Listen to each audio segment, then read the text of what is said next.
nossas alunas. Hoje nós vamos fazer em vocês um procedimento chamado micropigmentação. Se vocês tiverem dúvida a respeito, vocês podem estar perguntando. Mas o que vem a ser isso? É um procedimento, uma maquiagem temporária, onde nós vamos valorizar as sobrancelhas de vocês, né? Essa micropigmentação ela serve para corrigir falhas, definir melhor o desenho e trazer de volta o desenho natural das sobrancelhas, certo? Hoje o conceito de beleza é a naturalidade.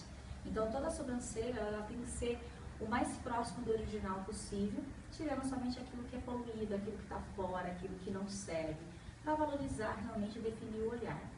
O olhar ele fala pela gente e nós precisamos realçar ele. As sobrancelhas emolduram o nosso olhar.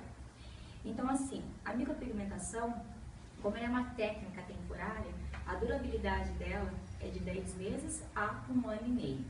Tudo depende do tipo de pele e depende dos fatores externos a que eu me exponho. Exemplo, sol, mar, piscina, sauna, tudo isso que provocar mais aceleração da renovação celular.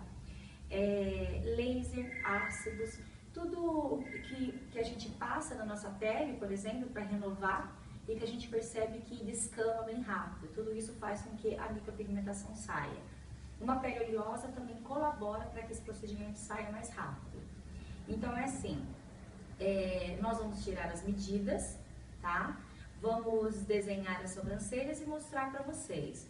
Vocês concordando e fazendo a ficha de anamnese, que mostre para nós que não tem algo que impeça de realizar o procedimento, vocês farão a técnica.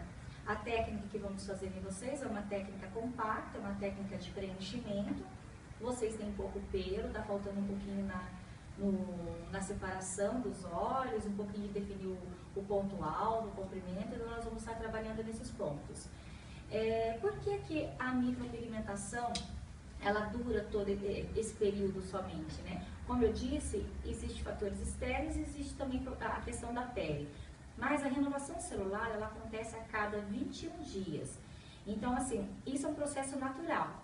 Então, todos esses fatores, ele aumenta essa renovação celular. E quando nós introduzimos um pigmento na pele com o dermógrafo, nós pigmentamos a primeira camada da pele. E é justo nessa camada da pele que acontece a renovação celular.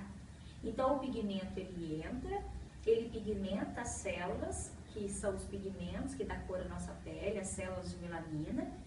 E quando nós introduzimos um pigmento na pele com o dermógrafo, nós pigmentamos a primeira camada da pele.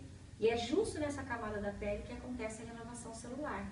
Então, o pigmento, ele entra, ele pigmenta as células, que são os pigmentos que dá cor à nossa pele, as células de melanina.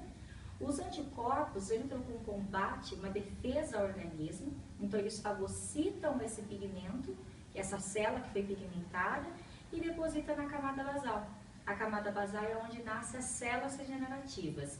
Então esse pigmento, conforme a renovação celular vai acontecendo, ele vai sendo expelido para fora, certo? Então é isso que acontece. Qual é a diferença de micropigmentação para maquiagem definitiva ou para tatuagem? Maquiagem definitiva e tatuagem é a mesma coisa. Apesar de parecerem técnicas semelhantes, elas são distintas.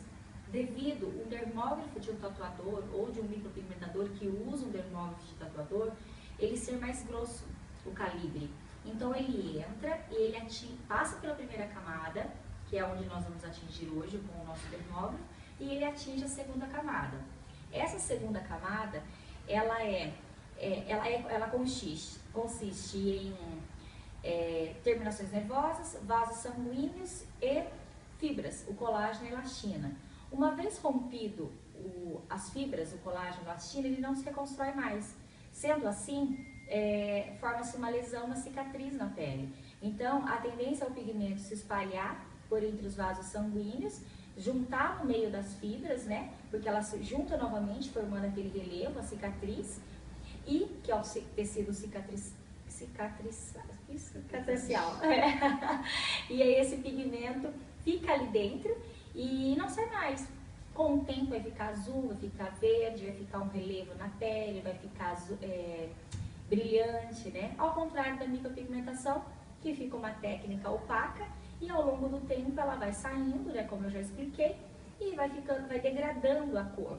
Então ela vai ficando marronzinho, marronzinho, marronzinho, até que saia por definitivo.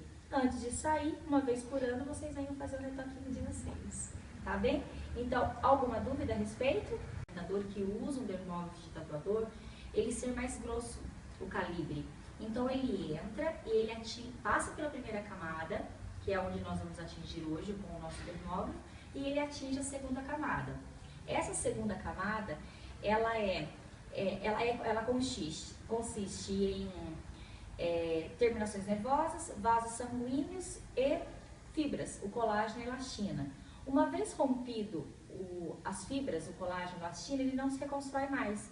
Sendo assim, forma-se uma lesão, uma cicatriz na pele. Então, a tendência é o pigmento se espalhar por entre os vasos sanguíneos, juntar no meio das fibras, né? Porque ela se junta novamente, formando aquele relevo, a cicatriz, e que é o tecido cicatricial.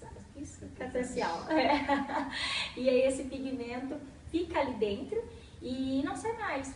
Com o tempo vai ficar azul, vai ficar verde, vai ficar um relevo na pele, vai ficar brilhante, né? Ao contrário da micropigmentação, que fica uma técnica opaca e ao longo do tempo ela vai saindo, né? Como eu já expliquei, e vai degradando a cor. Então ela vai ficando marronzinho, marronzinho, marronzinho, até que saia por definitivo. Antes de sair, uma vez por ano, vocês venham fazer o retoquinho de vocês, tá bem? Então, alguma dúvida a respeito? Entenderam o que é maquiagem definitiva, o que é micropigmentação? Tá. O que pode impedir vocês de fazerem no procedimento? Na ficha de anamnese agora, vocês vão estar me falando sobre. Se você for diabética, hipertensa, se você tiver algum problema com neoplasias, e se for fazer os olhos, glaucoma, e a boca, precisamos ver se tem herpes, se manifesta ou não, porque todos nós temos, mas tem pessoas que se manifestam, outras não. Se manifestar, não tem problema algum, mas o problema da boca é que ela vai ficar falhada naquele local. E alguém tem algum desses? Não? Tudo tranquilo? E gestante? Alguém está gestante? Deus me livre. Bom, então assim, as meninas vão analisar formato de rosto, vão tirar medidas, vão conversar com vocês a respeito, eu vou estar acompanhando e vamos ver como vai ser. Tudo bem? Como elas já falaram que está tudo ok, vocês podem tirar as medidas, desenhar, colocar o anestésico com ela e depois vocês dão a fichinha para ela preencher enquanto vocês preparam o material. Tudo bem?